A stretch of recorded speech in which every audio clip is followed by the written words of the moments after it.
My wife won the lottery, then tried to divorce me and keep it all. She thought she could cut me out, kick me out, and take everything. But the prenup she forced me to sign turned out to be her biggest mistake. Now she's broke, humiliated, and trapped with her parents, while I walked away with millions and my freedom. I grew up in a quiet, working-class neighborhood where life was simple but fulfilling. My parents, both hardworking and down-to-earth, raised me in a modest 3-bedroom house that always smelled of fresh laundry and home-cooked meals. My father worked as a mechanic, while my mother ran a small bakery from our kitchen, selling pies and cookies to neighbors who swore they were the best in town. We weren't rich, but we never felt deprived. Birthdays were celebrated with homemade cakes, and vacations meant road trips to national parks or camping weekends by the lake.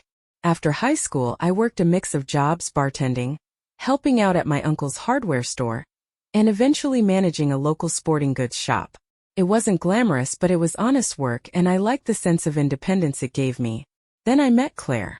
She was everything I wasn't: elegant, well-traveled, and from a world I had only seen in movies. Her parents, Philip and Margaret, were the kind of people who measured success by the number of properties they owned, the luxury cars they drove, and the exclusive events they attended. They were polite to me, but their smiles never quite reached their eyes. Claire's father, Philip, was the kind of man who never raised his voice but still made people nervous. He had a way of making casual comments that felt more like veiled threats, and his mere presence demanded respect, or more accurately, submission. Margaret, Claire's mother, wasn't as openly intimidating, but her disapproval was just as sharp. She had this way of raising an eyebrow that made you feel like you had already failed some invisible test. From the beginning, it was clear they didn't think I belonged in their world. They made it known in subtle but unmistakable ways: the way they talked about people who marry for security, the way they excluded me from important family discussions, and how they always positioned themselves between Claire and me, both physically and emotionally. After dating for a few years, Claire and I got engaged. I thought her parents had finally come around to accepting me, but I quickly learned otherwise. Before we could even talk about wedding dates, Philip sat me down in his sprawling home office, surrounded by bookshelves that probably held more decorative pieces than actual books. He slid a folder across the polished oak desk, his expression unreadable. "It's just a formality," he said in his usual smooth, measured tone. "Standard practice in our family. Protects both parties." I opened it, my stomach tightening as I skimmed the legal jargon. The prenuptial agreement made one thing very clear. Anything that came from their family, whether it was a gift, inheritance, or trust, would remain solely Claire's property. Meanwhile, any joint assets acquired during the marriage would be considered marital property. It felt off. I wasn't after their money, and Claire knew that. But the way they insisted on this contract, the way they framed it as if they were shielding their daughter from some financial predator, stung. I glanced at Claire, expecting her to say something, to reassure me that this wasn't about distrust, just a formality, as her father put it. But she stayed quiet, her gaze fixed on the desk. That silence hurt more than anything in the document. I should have seen it as a warning. Instead, I told myself it didn't matter. I loved Claire. That was the only promise that counted. So with a deep breath, I picked up the pen and signed my name at the bottom. I had no idea that signature would come back to haunt them. Married life, at least in the beginning, was good, better than I had expected even. Claire and I moved into a high-end condo downtown, one that her parents had helped us acquire. Of course, the down payment came from them, but I was the one making monthly payments on the mortgage. Back then, I told myself it was a normal arrangement, a small price to pay for the life Claire and I were building together. I kept working at the sporting goods store, putting in long hours and coming home exhausted.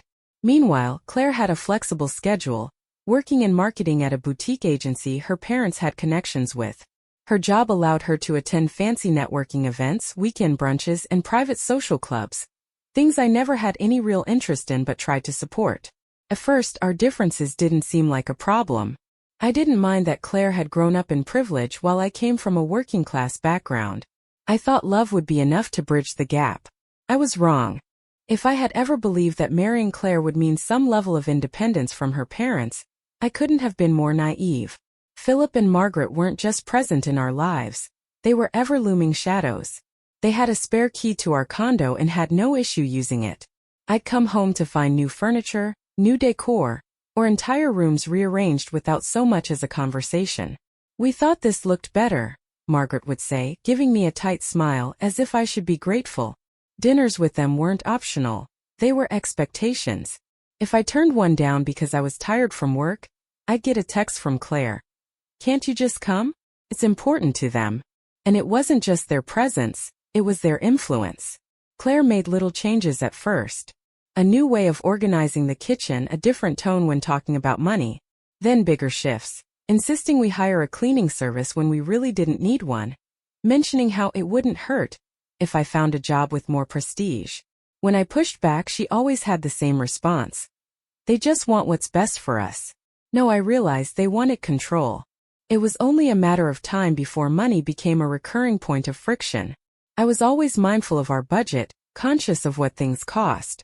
Claire, on the other hand, had never really needed to worry about expenses. She saw money as a tool for convenience, something to be used without overthinking. Weekend trips, high-end furniture, boutique shopping. She didn't hesitate. I wasn't against spending, but I believed in balance, in making sure we weren't living beyond our means. "You need to stop thinking like you're still broke," she said once when I hesitated over an expensive dinner. The comment stung more than I let on. I tried to reason with her. "I just want us to be smart about this. We have a mortgage. Bills." Her response was always the same. "My parents would never let us struggle." That was the problem, wasn't it? I didn't want to be another extension of their wealth. I wanted us to stand on our own, to make decisions together. But the more I pushed for independence, the more it felt like I was fighting against an invisible tide. Still, I told myself these were normal growing pains, the kind every couple goes through. I believed that if we just worked through it, if I could prove I was enough, things would get better. But I was playing a game I didn't even know the rules to. And soon the stakes would become much, much higher. Started with a phone call. I was at work, finishing up inventory, when Claire's name popped up on my screen. The moment I answered, I could tell something was different. Her voice was breathless, almost shaky with excitement. "I won," she said. "Won what?" I asked, distracted, still focused on the stack of invoices in front of me. "The lottery," she practically yelled. $9 million. I froze. $9 million. For a moment I couldn't process it. My mind flooded with possibilities. Paying off our mortgage, traveling, quitting our jobs, and finally living on our terms. I imagined a life without stress, without financial worries. "Holy shit," I finally said, laughing in disbelief. "That's Claire, that's incredible." I expected us to celebrate together, maybe pop a bottle of champagne, start dreaming about what to do next. But that moment never came. Instead of celebrating, Claire changed. First it was little things. She got unusually quiet when I brought up the lottery. She avoided direct conversations about what we'd do with the money. She became obsessed with keeping it a secret, insisting that we tell no one, not even my parents. Then came the meetings.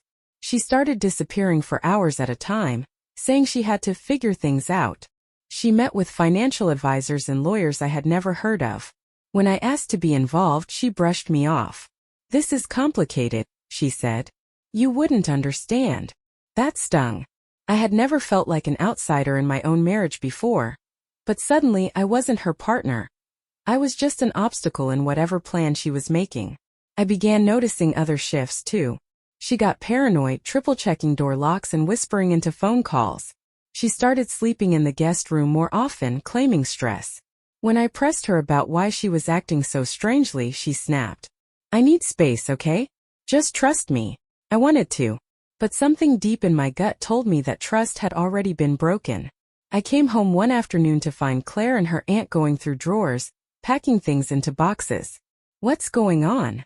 I asked, my voice already tight with unease. Claire didn't even look up. She just kept packing, moving with cold efficiency. "I'm filing for divorce," she said flatly. "I need you to pack your stuff and leave." My brain short-circuited. I actually laughed, thinking it had to be a joke. "Claire, what the hell are you talking about?" She finally met my gaze, and for the first time in years I saw no warmth there. No hesitation. "This apartment is in my name," she said. "I've already spoken to my lawyer. It's best if you go." I felt the blood drain from my face. I had been making the mortgage payments. I had built a life in this home. And just like that, she was wiping me out of it. What about us? I asked, my voice barely above a whisper. She hesitated for a fraction of a second. Then she squared her shoulders. There is no us anymore. I don't remember much after that. Just the raw, burning feeling in my chest as I packed a single bag and walked out the door. The woman I had loved, the life I had fought for, was gone in an instant. And I was about to find out just how deep the betrayal really ran. I stood outside our condo, her condo now apparently, with a single duffel bag and nowhere to go. Didn't feel real. Just hours ago I had a home, a marriage, a future I thought was secure. Now, I was standing on the sidewalk like a discarded piece of furniture, watching the life I built get locked away behind a door I no longer had a key to. I didn't even know where to go. I could have called a friend, but I was too humiliated to explain what had just happened. Instead, I wandered for a while, walking aimlessly through the city, trying to process the fact that my wife, the woman I had loved, supported, and fought for, had thrown me out like trash the moment she struck gold. Eventually, with nowhere else to turn, I checked into a cheap motel on the outskirts of town. The room smelled like stale smoke and regret. I collapsed onto the lumpy bed, staring at the ceiling, feeling completely, utterly hollow. This wasn't just heartbreak. This was something deeper. This was betrayal on a level I never imagined. The next morning, still dazed from everything, I got a call. Blocked number. I hesitated, then answered. Listen carefully, son. Philip. My father-in-law. His voice was calm, controlled, but there was a sharp edge underneath. You need to drop this nonsense and move on, he said. Claire is prepared to be generous, but if you make this difficult, you won't get a damn thing. I gripped the phone tighter. Are you serious? This is what's best for everyone, he continued, like he was negotiating a business deal. You walk away, no lawyers, no court. We'll make sure you land on your feet.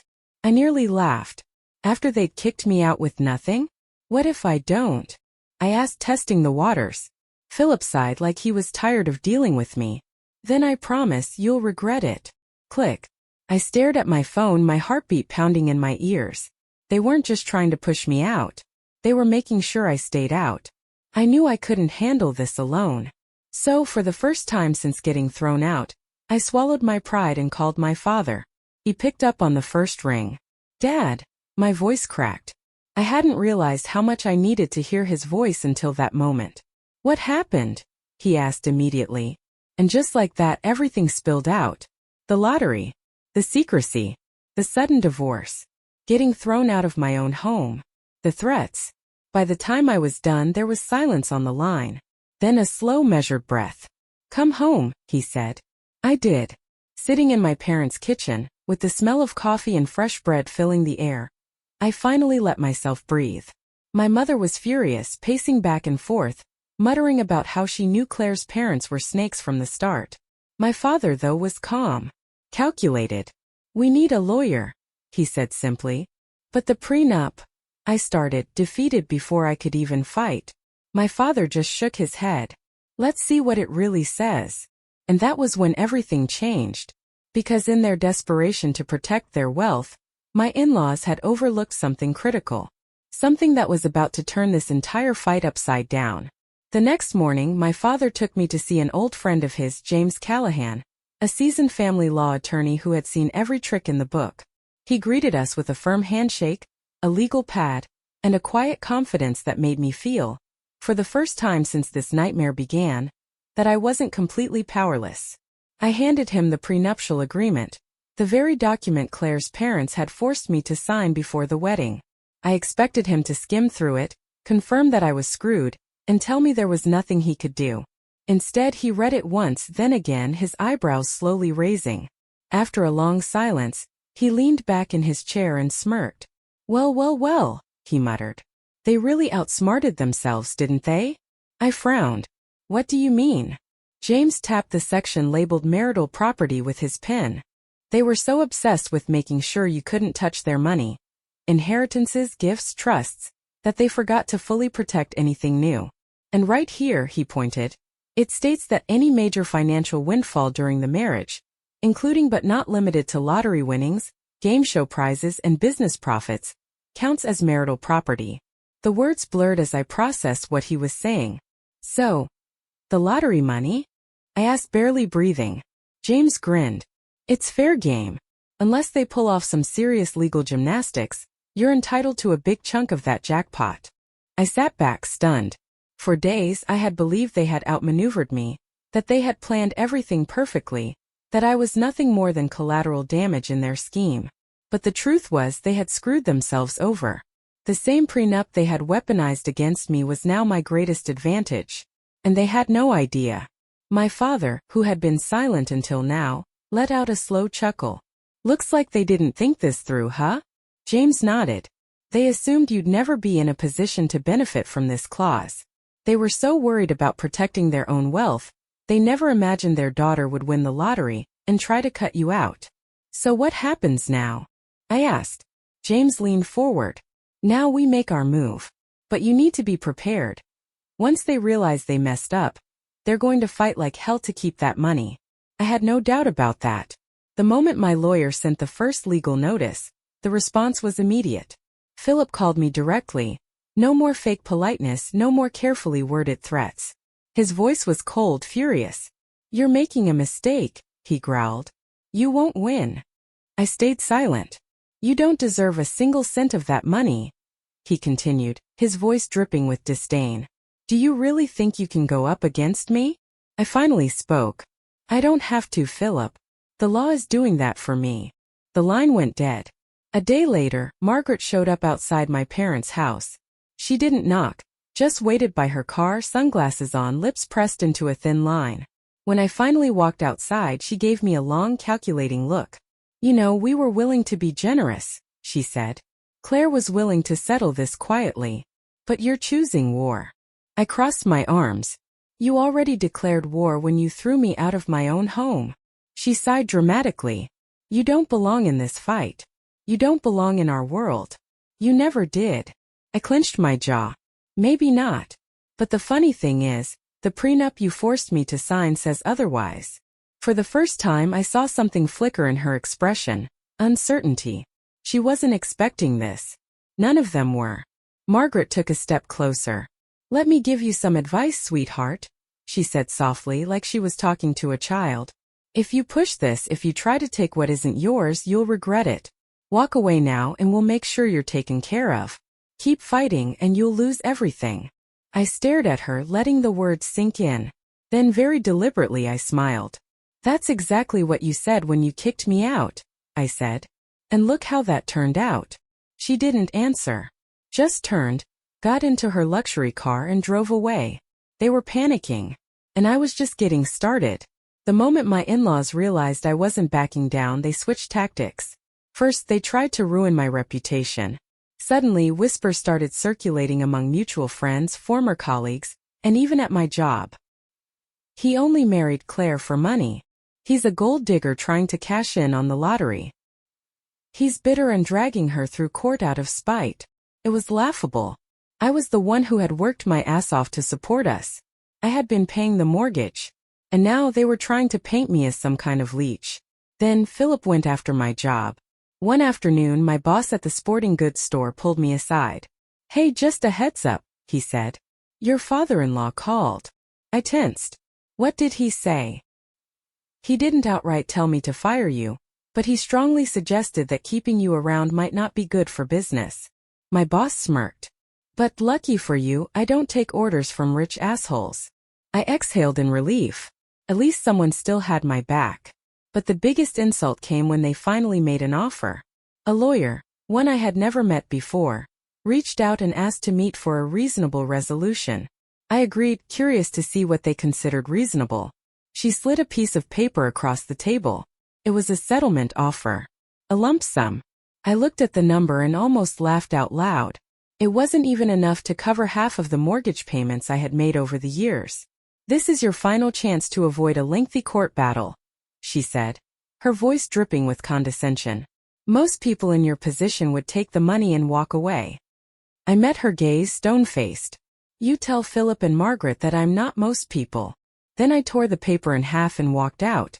With negotiations at a deadlock, my lawyer, James, prepared to take things to the next level. We filed motions to prevent Claire and her family from moving or hiding the lottery money. We also requested a full forensic review of her financial records. James was certain they were already trying to shift assets to avoid a payout. The response from their legal team was immediate. They filed their own motions, arguing that the lottery money was separate property because Claire had bought the ticket herself. Their goal was clear: to delay, to exhaust me, to make the process as painful and expensive as possible so I'd give up. But I wasn't backing down. If they wanted a fight, I was ready. The first time we faced each other in court, it felt surreal. Claire sat next to her father, both dressed in cold professionalism. She wouldn't even look at me. Her mother sat further back, watching everything with that same air of quiet superiority. On their side of the courtroom, four lawyers and a financial advisor. On mine, just James and me. The judge, an older woman with sharp eyes and no patience for nonsense, called the session to order. Claire's lead attorney stood and started spinning their story. My client purchased the winning lottery ticket with her own money, using her own judgment. The marriage was already deteriorating, and she acted in good faith when she asked for a divorce. We reject the claim that these winnings qualify as marital property. James barely looked up from his notes. When it was his turn, he calmly laid out our argument. The prenuptial agreement, which they forced my client to sign, explicitly includes lottery winnings as marital property. Furthermore, financial records show that the ticket was purchased using a joint account. Their entire argument collapses under their own contract. I glanced at my in-laws. For the first time, Philip wasn't smirking. Claire shifted uncomfortably. Then James dropped the final bombshell. We also have reason to believe that substantial funds have already been moved or hidden in an attempt to keep my client from his rightful share. We are requesting a full financial audit. That was the moment everything changed. Margaret's composure cracked for just a second.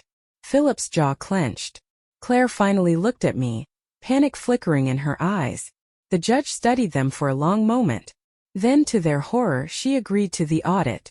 All substantial assets are to be frozen until further review, she ruled. Any attempt to move or conceal funds will be considered bad faith, and will weigh against the defense in final proceedings. I exhaled slowly, keeping my face neutral. This wasn't over. But for the first time they were on the defensive. And I was just getting started. The courtroom was packed on the day of the final hearing. The tension was suffocating. Claire arrived flanked by her father, her mother, and their legal team, 4 attorneys in polished suits, along with a financial expert who had been brought in at the last minute. They walked in with the same quiet arrogance they always carried, as if they already knew the outcome would be in their favor. I sat at my table with James, my only lawyer, but the only one I needed. He had been preparing for this moment, meticulously piecing together our case like a master strategist. The lead attorney for Claire's side stood up first. He adjusted his tie, turned to the judge, and delivered their argument with practiced confidence. Your Honor, my client's lottery winnings were obtained using her personal funds. They were not part of any shared asset, nor were they intended as marital property. The ticket was purchased independently, and the winnings were deposited into an account under my client's sole name. Therefore, we respectfully ask that these funds be ruled as separate property, in accordance with our state's marital laws. It was a well-rehearsed argument, one that might have worked, if not for the prenup. James remained completely unfazed. He stood up, straightened his jacket, and walked toward the judge with the calm demeanor of a man who had already won. Your Honor, the defense is attempting to rewrite the very contract they forced my client to sign before marriage. He turned, holding up a copy of the prenuptial agreement. This document, drafted by their legal team, explicitly states that any major financial windfall, including but not limited to lottery winnings, counts as a marital asset. That was their decision, not ours.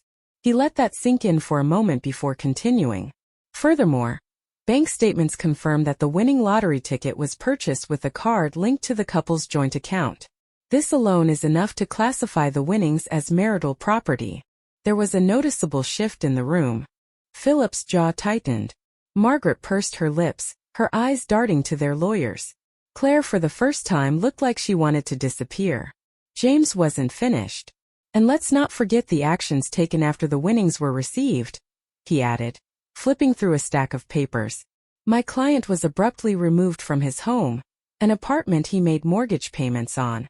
The divorce was filed immediately after the lottery payout, and financial audits have shown multiple attempts to move and conceal large portions of these winnings prior to this hearing. At this, the judge narrowed her eyes at Claire's attorneys. James delivered the final blow. The defense's argument holds no legal weight. Not only does the prenuptial agreement explicitly classify lottery winnings as marital assets, but there is clear evidence of bad faith actions to deprive my client of his rightful share. Then, with a casual shrug, he said, "If they want to argue against their own contract, I'm more than happy to proceed with further legal action." Silence. For the first time, Claire's lead attorney seemed to hesitate. The judge glanced toward their side, waiting for a response. None came, because there was nothing left to say. The judge exhaled, tapping her fingers against the desk as she processed everything. Then finally she spoke. "The terms of the prenuptial agreement are clear. Lottery winnings obtained during the marriage are classified as marital property. The argument that these funds were separate property holds no merit." She turned toward Claire's side, her voice firm. "Additionally, I find it deeply concerning that attempts were made to relocate assets before a fair division could be determined. This behavior reflects bad faith and will be taken into account in the final ruling." Claire's attorneys stiffened. Philip clenched his jaw, his grip tightening on the armrest of his chair. Margaret exhaled sharply, shaking her head in quiet disbelief. Then, the judge delivered the final verdict. "It is the ruling of this court that the lottery winnings be classified as a marital asset and divided equitably. The petitioner," she nodded toward me, "is entitled to a significant portion of these funds, as well as financial compensation for contributions made to the couple's shared mortgage and expenses." Philip muttered something under his breath. Claire went pale. It was over. I had won.